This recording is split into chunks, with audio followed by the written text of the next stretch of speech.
Bonjour tout le monde, une nouvelle lecture de cartes.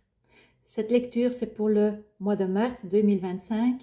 Quelles sont les tendances pour la Belgique et pour les Belges pour le mois de mars 2025? J'ai trois lectures de cartes. La première, c'est pour la Belgique en général. On va commencer par cette lecture-là. Nous avons la destinée, nous avons le bonheur et la stérilité, le procès et le trafic, la pensée, amitié et la table, le changement et les plaisirs, et les présents et la ruine. Alors, ces cartes représentent tout un secteur différent de la vie publique. Donc, la Belgique suit son destin. Elle suit son chemin, c'est son destin. Nous avons ici les deux cartes qui représentent l'emploi, le travail. Nous avons le bonheur et la stérilité. Donc, en ce qui concerne l'emploi ou le chômage, emploi et chômage, il n'y a pas de changement. C'est ni bon ni mauvais, il n'y a rien qui change. C'est stérile. Hein? Par contre, en ce qui concerne l'économie, l'argent, nous avons le procès et le trafic. En lecture positive, on va dire que les entreprises prennent des actions, ils négocient, il y a des décisions qui sont prises, il y a des échanges. Donc on pourrait dire que là, les choses commencent à bouger et à fructifier. Si on fait une lecture plutôt négative, on va dire que il y a un conflit énorme en ce qui concerne les commerces, les entreprises, que tout est difficile, que les échanges, les négociations se font en conflit.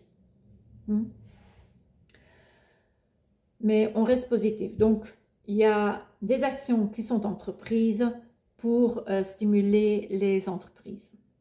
Ici, dans la vie sociale, nous avons le chien et la table. Il y a pour les gens, hein, nous avons ici les invitations, la convivialité, il y a de la sincérité dans les échanges entre les gens. Donc, oui, la vie commence à être un peu plus belle, disons, hein, dans la vie de tous les jours. Au niveau de la spiritualité, de la religion, de l'état psychologique, nous avons le changement et les plaisirs. Donc ici, on pourrait dire que les gens sont en train d'évoluer, ils prennent des prises de conscience. Au niveau spirituel, on pourrait dire qu'il y a une plus grande joie, c'est le mot plus exact, mais aussi que les gens vont peut-être s'exprimer plus facilement sur leur expérience spirituelle, où ils vont s'exprimer d'une façon artistique. Dans la religion aussi, peut-être par exemple pour les gens qui vont à l'église, que les choses se passent d'une façon beaucoup plus, qui amène plus de joie chez les gens, plus de joie. Et qu'il y a un changement à ce niveau-là, que les sermons ou les messes soient différentes, qu'ils évoluent d'une façon beaucoup plus joyeuse. De toute façon, là, c'est vraiment la carte du changement, de l'évolution. Il y a aussi un nouvel espoir qui s'opère. Et en ce qui concerne les familles et amitiés proches, les amitiés proches, nous avons les présents et la ruine. Au début de l'année, j'avais fait une vidéo pour qu'est-ce que l'année 2025 sera pour la Belgique, et il y avait aussi la ruine. Il y avait beaucoup de choses qui étaient remises en question dans cette lecture à l'époque. Et ici, le temps n'est plus à la réflexion, n'est plus au temps de la remise en question, mais à la transformation. Donc là aussi, les gens vont commencer à prendre les opportunités pour amener une transformation plus satisfaisante dans leur famille. Et ils vont aussi voir dans leur cercle d'amis, là aussi, il va y avoir des changements. Parce que tel que les choses sont actuellement, c'est en ruine et on a l'occasion, on a l'opportunité, l'occasion de transformer des choses d'une façon positive. Donc ça, c'est la lecture en général pour la Belgique dans différents secteurs. Maintenant, je vais regarder pour qu'est-ce qui préoccupe les gens pendant le mois de mars 2025. Ce qui les préoccupe, c'est est-ce qu'on reste ensemble ou pas? Est-ce qu'on suit le chef ou pas? Et voler. Donc ici, il s'agit de penser, observer, ressentir. Est-ce que, premièrement, quelles sont mes valeurs? Et est-ce que ceux qui nous représentent au gouvernement ont les mêmes valeurs que moi? Est-ce qu'ils ont des valeurs qui me représentent? Est-ce qu'ils représentent les valeurs de la population?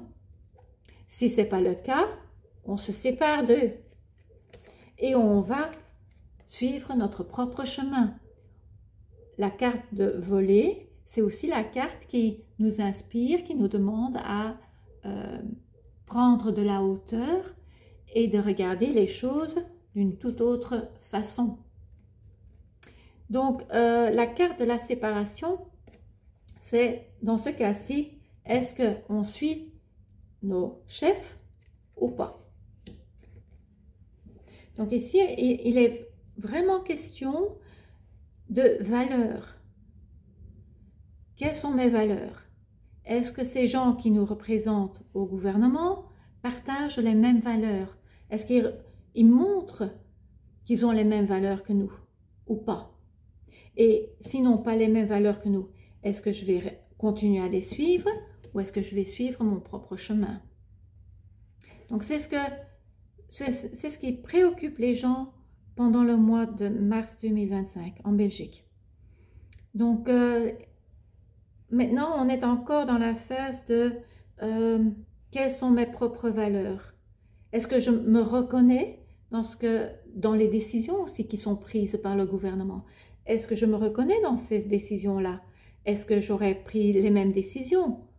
Est-ce que ça représente mes valeurs ou pas? Et si ça ne représente pas mes valeurs, qu'est-ce que je fais? Qu'est-ce qu'on fait à ce moment-là? Et là, nous avons les cartes de on se sépare d'eux et on suit notre propre chemin. Et alors, la dernière lecture ici, c'est qu'est-ce qu'on va avoir dans notre vie quotidienne? Quels sont les thèmes de notre vie quotidienne pour le mois de mars? Nous avons le lieu sacré, la protection, la nuit,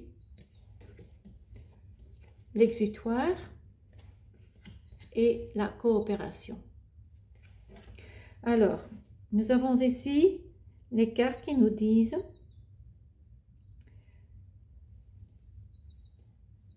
on se recueille sur nous-mêmes et nous nous reconnectons avec notre lieu sacré, notre intérieur profond.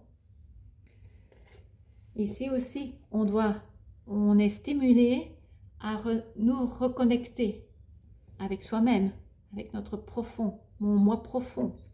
Oui. Donc, reconnecter avec notre lieu sacré et le protéger. Donc, ici aussi, hein, nous avons, beaucoup de gens se sont laissés mener par la peur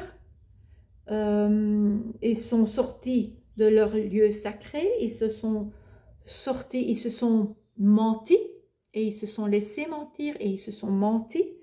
Donc, ils ne sont plus connectés avec leur moi profond. Ils n'ont plus de contact avec leur intuition. Donc, il est temps de se reconnecter avec soi-même et de protéger son moi intérieur. Dans la vie de tous les jours, on peut dire, la famille est le lieu sacré. Il est temps de protéger sa famille. Parce que, est-ce que ces leaders, ces chefs, ont-ils ce souci-là? Ont-ils le souci de protéger leur population? Donc, ce qui se passe à l'intérieur de nous, on peut aussi l'extrapoler vers l'extérieur. Hein? Mais les gens vont prendre d'abord le temps de se reconnecter. Et se poser la question, quelles sont mes valeurs? Et ça, on sait le faire que si on reprend contact avec soi-même, qu'on écoute notre voix intérieure. Et une fois qu'ils ont fait ça, ils vont trouver le chemin qu'il faut, en coopérant avec d'autres gens. Ils vont trouver la solution, coopérer et suivre leur propre chemin ensemble, sans ceux-ci, sans les chefs.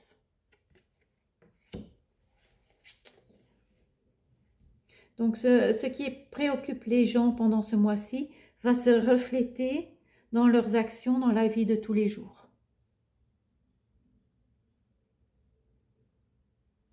Et alors, une carte de conseil, c'est la carte de Bouddha.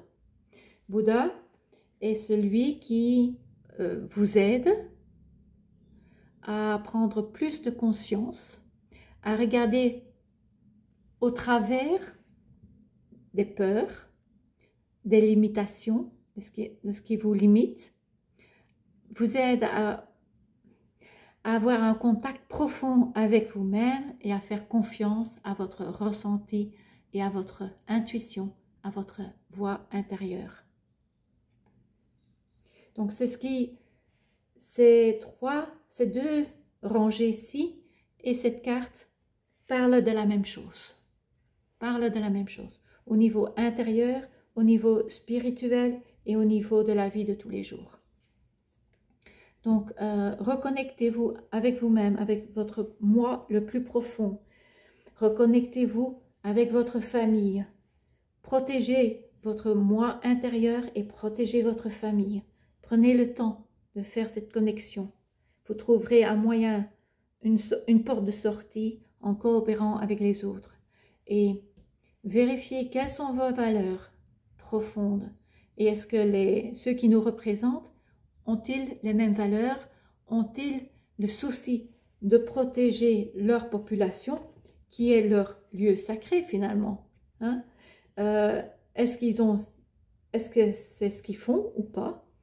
Et alors, il faut décider, est-ce qu'on les suit ou pas? Ou est-ce qu'on suit notre propre chemin? Et le Bouddha va vous aider à faire au travers de ce travail que vous allez faire pendant le mois de mars. Si vous aimez cette vidéo, placez un pouce, partagez-la, abonnez-vous à ma chaîne si vous ne l'êtes pas encore et je vous dis à très bientôt. Au revoir.